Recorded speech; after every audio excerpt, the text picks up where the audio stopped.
Morning, guys. It is almost 7 o'clock. Time to get rolling. Giving an update on some stuff I've been doing around here. Nothing real major, but lots of little stuff and more new little stuff popping up here and there. I actually might have to run out to Walmart because I've been scrounging around for the last 15 minutes trying to find my big garbage bags. I've got a bunch of stuff to throw out, trashes this morning, and I can't find them. I don't know if I used up the last of them. Maybe the wife did. She already left to work. I can't ask her. I scoured the garage, looked out back, under the sink. I remembered there was a stack here, but she cleaned up a couple weeks ago for one of the parties, and I haven't seen them since, but they were dwindling. So, might be, just thought of where they might be. Might be in the pantry. That would be really good because I don't feel like running out to the store right now. I was planning on doing it later. I need to get some supplies and I don't see any. Ah, crap. Well, nothing in there. Did some reorganizing. I had liquor collection, building up, and this shelf was ready to come down. I mentioned it before, this kind of shelving is not heavy duty, so she can't put her heavy stuff up in the guest closet where she's got all her purse displays and stuff, and we can't put anything heavy in the guest closets. We had a really heavy duty shelf in the old house, solid wood, and there was a cedar closet and all that kind of good stuff. But where was I going with that? What I did with the liquor. Perfect place. I actually think it looks really good. She just noticed. It's been here a few days. She walks by. What's that? I think it looks good. Still haven't put up decorations. Still, I actually have an idea. I'm putting together some stuff I want to get printed and rehang, but I want to get different frames. But this is my small, modest collection. A couple of them were donated from the HERF, and most of them are just stuff I enjoy. A couple were housewarming gifts. Let's see. This one, that was given to me by my old neighbor, Chris. And this was given to me by my friend Abe, owner of Smoke Inn. Need some more La Santa pretty soon. That's one of my favorites. I keep the rum around, not for me. I'm not a rum guy. Way, way, way too sweet. But a lot of cigar guys dig the rum. So got a couple of those here. This is my housewarming gift to me. The Booker's. Slowly enjoying it. A little expensive to be a daily drink kind of thing, but I think that's a pretty good spot. And then I got to bring out my little Cigar Obsession glasses that also Abe gave me. Those look pretty cool. Maybe a little tray or, ice bucket for display or something. I don't know. But decoration, Sam's Club, for those of you that are members, has not only excellent prices on printing large stuff, poster sizes like the print I have above the couch, same size.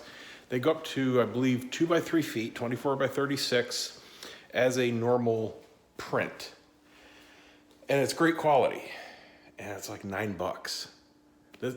Literally, this is why I got out of the printmaking business. I used to make those as part of my photography business. I was a large format printer. And I used top-notch materials. I was spending thousands a year just in ink refills. If you think your little printer at home is expensive, one reset for my ink wells was $1,200. Just one. And that was for the normal size cartridges. It was no joke.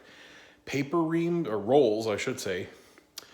I was using a lot of Burita, and they were running about $180 a roll. If none of the prints got screwed up, you would get maybe 14 large prints out of a roll. So they were very, very expensive.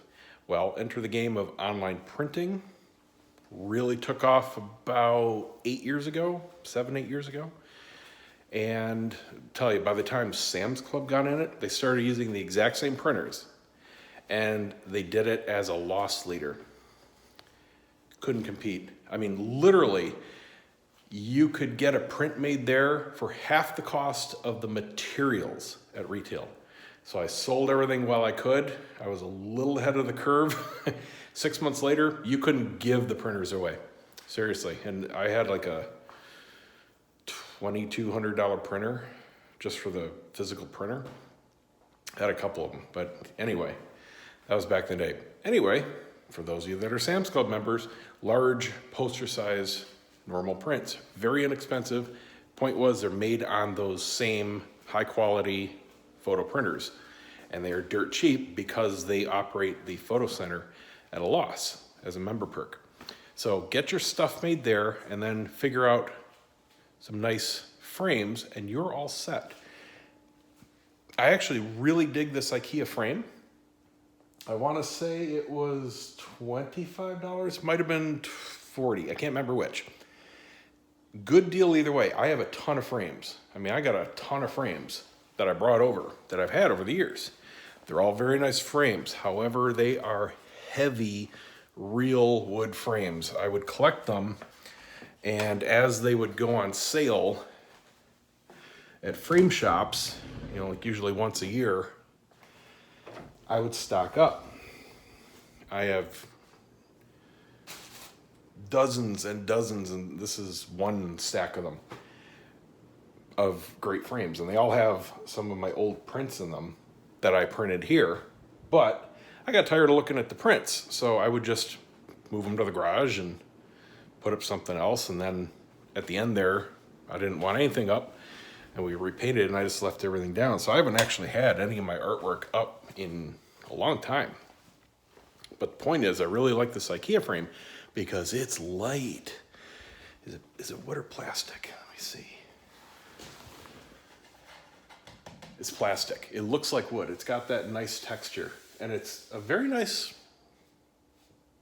neutral shape. I mean, it goes in just about any room, but it's so lightweight. I got that mounted with the command strip Velcro. Those frames in there, you're talking 20 pounds. You have to actually nail through the wall. I don't want to do that.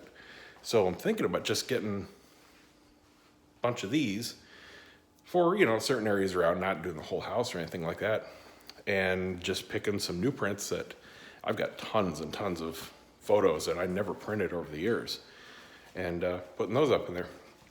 I do have a couple huge panorama prints. I did one that I didn't even bring it. I can't remember if I gave it away. I might have thrown it out. I don't remember.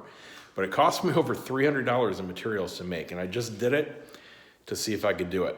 It was a photo I took down in the Everglades, and I had it hanging over the wife's office space at the old house. And it was 6 foot long. That was the last print I did before I sold everything. And I made the frame, I cut the glass, it was plexiglass, and made the backing. I did everything by hand at the house. It cost materials alone $300 to make that print back in the day, but it came out great. Doesn't really go with the decor in here, and you know, we got sick of looking at it for years, so I don't remember if we tossed it or gave it away, but we don't have it anymore. I've got a couple really small panoramas that I could print larger, but Sam's doesn't have any good deals on panoramas. They're not very popular. They also have good deals on canvases, but man, those are out of style canvases. They died a couple of years ago. They were hot, really hot, especially in the wedding industry. They actually killed the print business. When I started, getting your wedding images up on the wall as a framed print was the thing to do. And a couple of years after I started, shifted over to canvases because they're dirt cheap. And they started online, and you could get a 1x2 canvas for like $18. Those things, man, you can't buy a frame for that. Well, those are kind of out of vogue. Metal prints and acrylic prints are what's in style now, so they're at a premium. But if you need regular prints, even if you want just a poster frame, something for the kids' room or something, get it printed at Sam's Club. Anyway, let's go to the home theater. So we have a lot of changes and some upgrades. A much bigger receiver Talk about that in a second. But yeah, you'll notice the speakers are in a totally different spot. So last weekend, it turned into the pull a thread and spend days tweaking. I, just got the bug in me to really fine tune things. And that means literally moving things an inch, testing, moving things an inch, testing, comparing back and forth. I did everything over except the rear speakers. New cabling.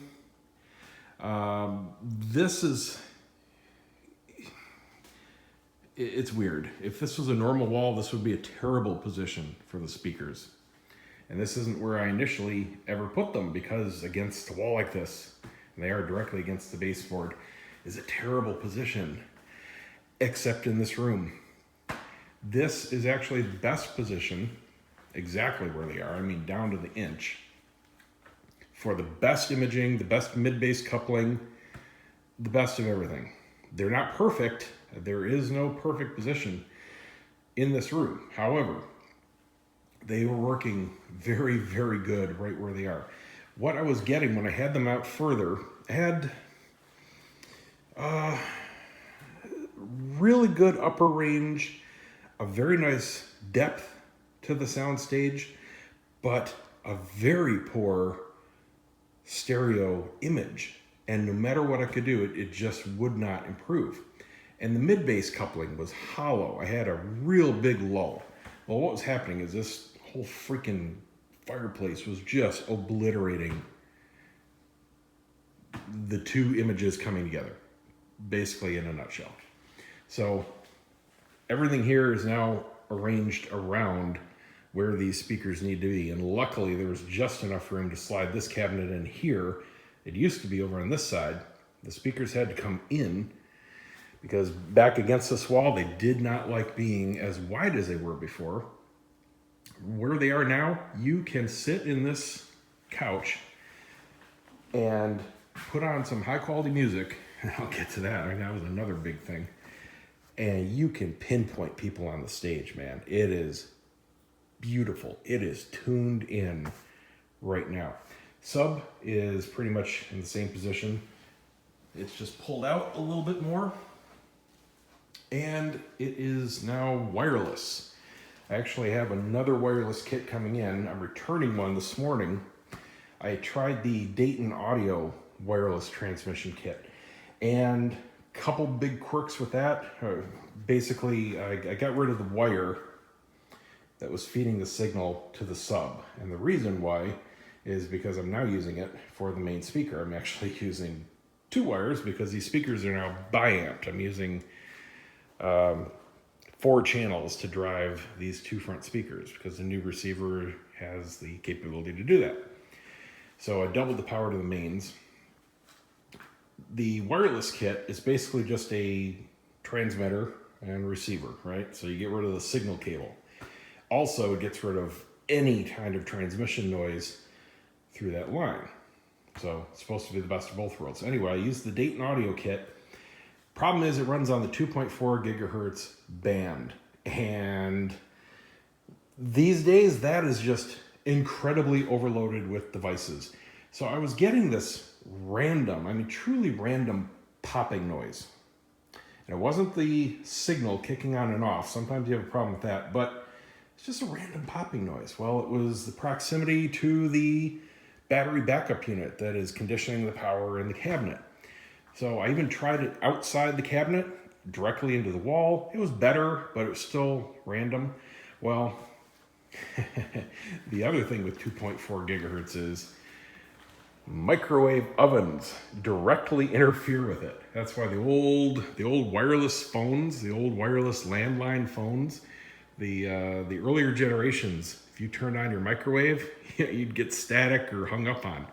Well, the same thing was happening. I turned on the microwave and pop, pop, pop, pop, pop, pop, pop, pop. It was like the sub was exploding. So whoop, nope, turn that off, put that right back in the box. So I found a much more expensive unit from SVS but it got a lot of great reviews, and people say specifically it doesn't have any kind of interference or dropping issues. So that'll be in soon, and that'll be back on. But in the meantime, I got it completely dialed in and just sounding absolutely stunning. Absolutely happy with it right now.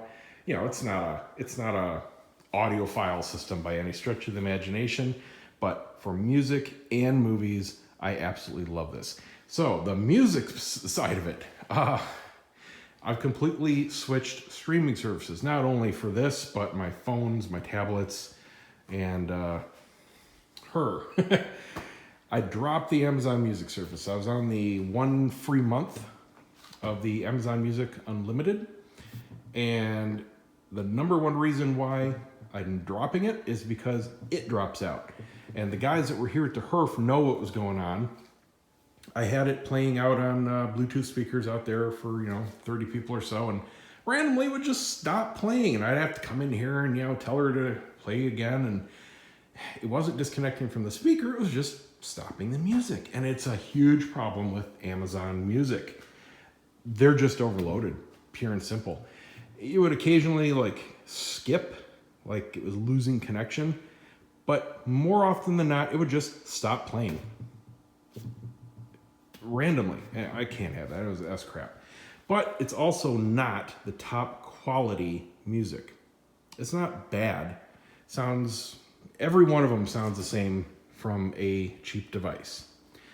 Piping it through the very decent system on my computer, even that, you can't really tell the difference between any of the top streaming services.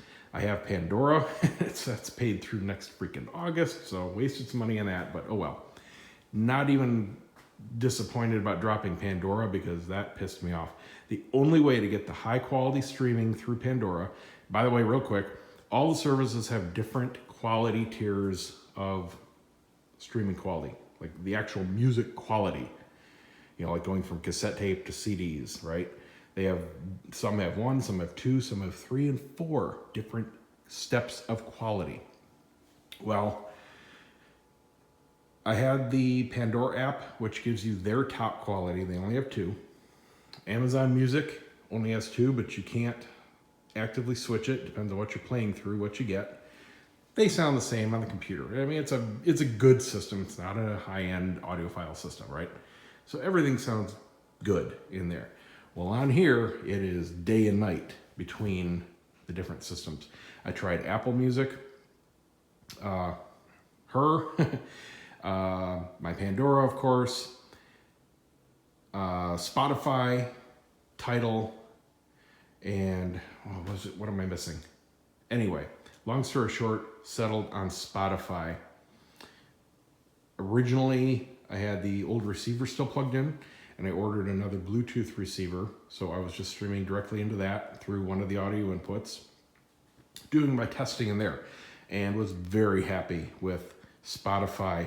Here's the thing though. Actually, let me grab my iPad because I got to show you. Okay, now I'm going to show you exactly how to get top quality streaming results out of Spotify.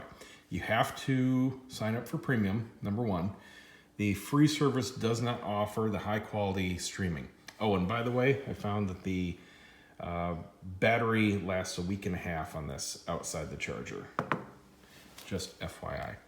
So, what I've been doing here is I set up a playlist, and right now it's called Home. I had it called HQ for high quality, and I was curating a whole bunch of high quality audiophile songs, not only to test, but that I love. And when I was playing it through voice command, it kept bringing up this. I don't know what it is. It must be an artist called HQ. So I had to rename my playlist to Home just to get it to play.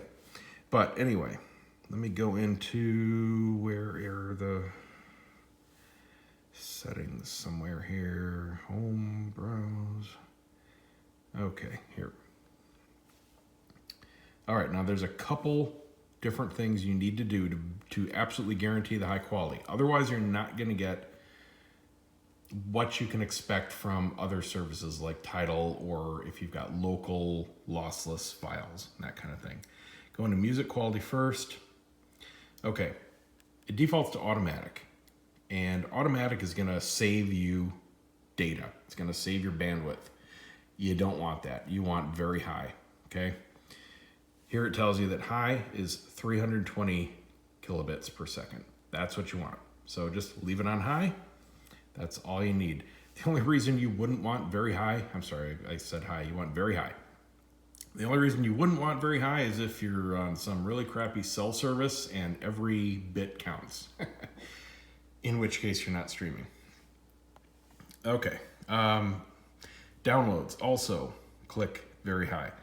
Spotify Premium, like Pandora, offers local storage of the songs, so that's great for me. So when I'm on the motorcycle, I have my songs and I'm not using data. So all my downloads and streamings locked into very high, top quality, whatever is available. The other thing you have to do, and it's under playback. Okay. You have to disable the enable audio normalization. This is the loudness control. This is where it's going to mess with your treble and your bass and your dynamic range and all that kind of crap and make it sound like radio music. Disable that. Make sure that the source is playing normally. All right? So those two things are going to give you the very best sound. Also under equalizer, defaults to off, but just don't use an equalizer if you want the best source files. If you want to equalize it, do it inside your audio system. So Spotify Premium, those two things, boom, absolutely love it. Now the new receiver has what's called Spotify Connect built in. So it's a Spotify registered device, and I no longer need a Bluetooth receiver. Well, the receiver has Bluetooth built in. It also has Wi-Fi. It has everything built into it. It's a great receiver. But the point is, on Spotify, I could play it directly to the receiver. It just sees it as like part of it. So it automatically locks it into the highest quality possible. That's the only thing it can stream to a Connect device. So you're guaranteed top quality music through the receiver if you have premium. That's the only requirement. And it's only $10 a month, $8 a month, something like that. Anyway, I'm on the month trial right now, and I actually got another month, excuse me, with the receiver. I'll see if I can try to get 2 months free out of it. So that's where I'm at with streaming. The receiver, I got a smoking deal. It's the RX V683. And the reason I had to get it was because going to 4K, everything in your chain has to be 4K. The only thing after the TV left that I have to do is the Apple TV. I have the non-4K 4th gen Apple TV in there. So it does everything except 4K. So I'll have to get a new one of those. No big deal there. I'm waiting for it to go on sale. They're like $170 right now. It should go down between now and Christmas. But the receiver, I got a smoking deal on. I saved $300 off of this because I found one that was listed as a open box on Amazon. And this is last year's model. This year's is called the 685. The only difference is this does what's called multi-room, where you can play different music in different rooms. This does multi-room 2-channel in room number 2, and the 685 does surround sound in room number 2. I don't give a crap. I'm only using one room. Anyway, this was just a dropped box with a crushed corner of the cardboard. Everything inside was 100% brand new condition. Saved $300. That was just the best deal ever. Another nice upgrade this one has over the one I replaced, which was still, and still is, a excellent receiver. This one has the 2nd generation room calibration. There's one above this, but this one not only does the delay and the distance, well, same thing there, the EQs, the you know, the crossovers, the levels, all that kind of good stuff for all your speakers. It also takes into account the first order reflections and cancels them out. It did make a difference. It did make it a little less echoey. It's not a dramatic difference. It's not like you suddenly put up diffusers and absorption panels, but it is noticeable. It's a little more focused and a little clearer, especially the dialogue. That's what I immediately noticed. You're just me talking in here, I can hear my echo off the walls. But with this next generation, it's different. It's not a placebo thing. Now the one above it goes even crazier and actually uses a completely new mic, and it takes into account other reflections and angles of the speakers. So I mean that's even more advanced, but this one has everything I need. Some things I don't need, but it was the lowest model that had what I needed. I didn't want to overspend and buy things that I'll never need. I'm not into that. And of course, I'm always looking for deals. This also has not only all the streaming things built in, but like I said, Bluetooth, Wi-Fi, all built in. It actually took 30 minutes to download and update its firmware when I connected it to the network. It is also Alexa compatible. Said her name. Sorry, not talking to you.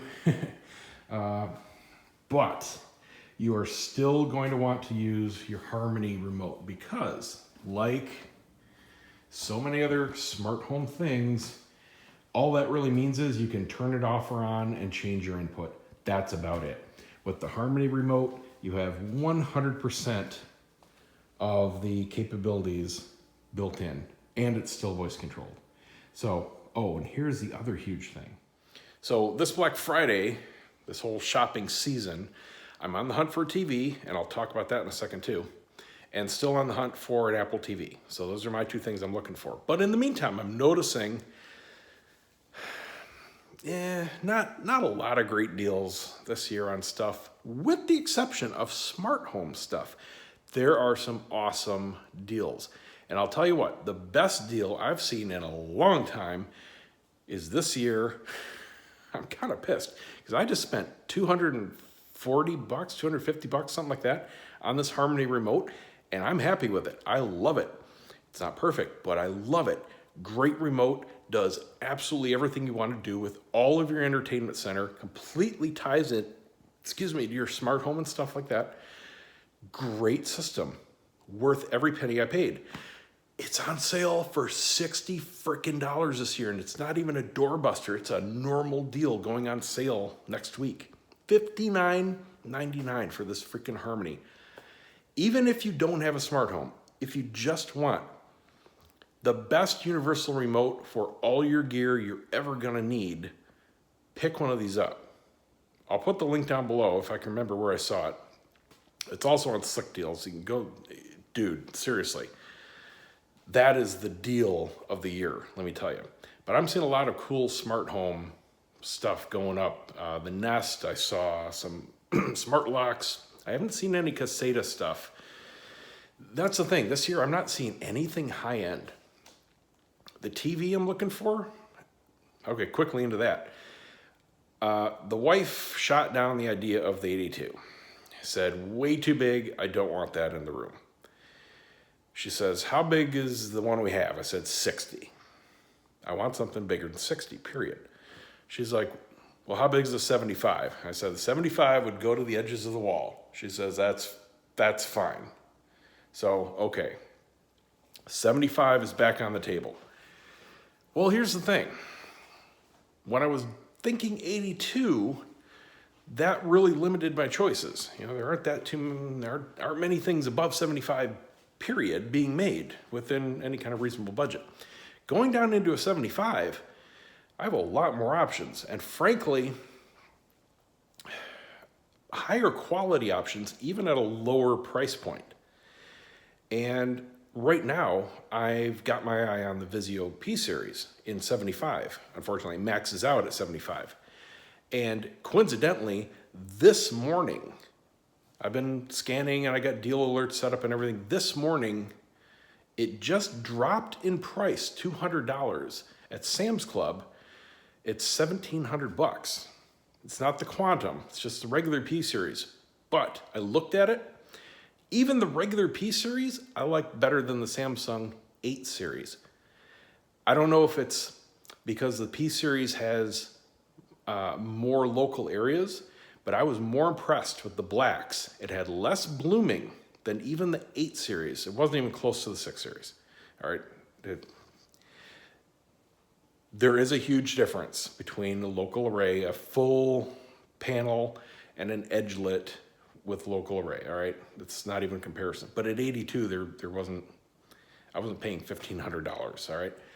Well, in the 75, you're between 17 and 2100. You've got like 4 or 5 really close, good models to choose from.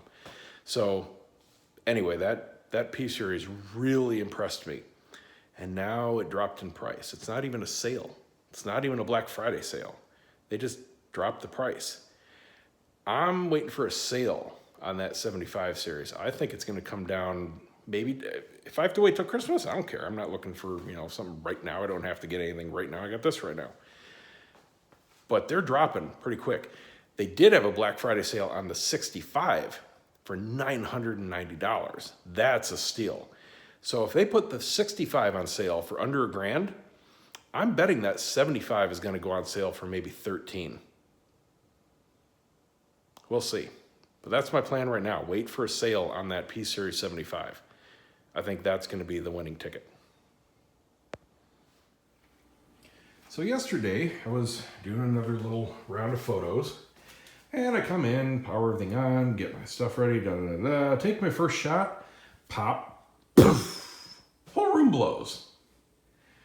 Okay, first thought is, what did the wife plug in? What's different? What's new? Absolutely nothing is the answer. Nothing changed. In fact, I had less plugged in. None of the power levels changed. Just kept blowing the breaker every time I fired my flashes. Well, it turns out, at least this is my theory, that the breaker for the room is getting tired. Nothing changed, like I said. Here's the weird thing. They've got the 3 guest rooms, the back 2 and my studio, which is really a guest room, on GFI 15 amp breakers. I don't know why, but it's pushing. It's 1500 watts, and my lights are they're averaging about 1/3 to 1/2 power. I had all of them on a 20 amp breaker in the old house, and I could fire all 4 at full power, no problem. So, not that I have to do that now. They're pretty much set exactly where they are permanently. And it's been fine for a month. So I think it's just wearing out. I'm gonna replace it with a regular breaker and just get rid of the GFI. All I have to do is tie in the 2 neutrals together and bypass the bypass. So we had new neighbors across the street here in this house right there for about an hour. Apparently the owner, who I'm assuming now is a woman, came home and just started the biggest screaming match I've ever heard, with the door wide open, by the way. So I was coming out here to say that I've got the last round of tree trimmings going out in the garbage. I trimmed that tree up all nice, got everything off that I needed to, and got it all off the palm, and cut off some that were dripping over here, and a couple that were hitting the roof, heading that off. But anyway, she was yelling at this guy, "I'm too young for you anyway, you're an old bastard, get the hell out of here," blah, blah, blah, blah. There were 2 New York plates in the driveway for, like I said, an hour, and that's it. Haven't seen anybody there ever since. That was about a week ago. Well, back to the garbage bags. I guess we're really out, so I'm off to the store, And that's gonna do it for today. Just bringing in my tidbits, basically. See you guys next time.